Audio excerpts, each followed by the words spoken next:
చేతును అన్ని వేళలా ఆత్మతో సత్యముతో ఆరాధింతును.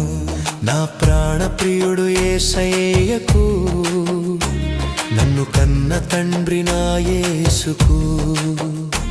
నా ప్రాణ ప్రియుడు యేసయ్యకు, నన్ను కన్న తండ్రి నా యేసుకు.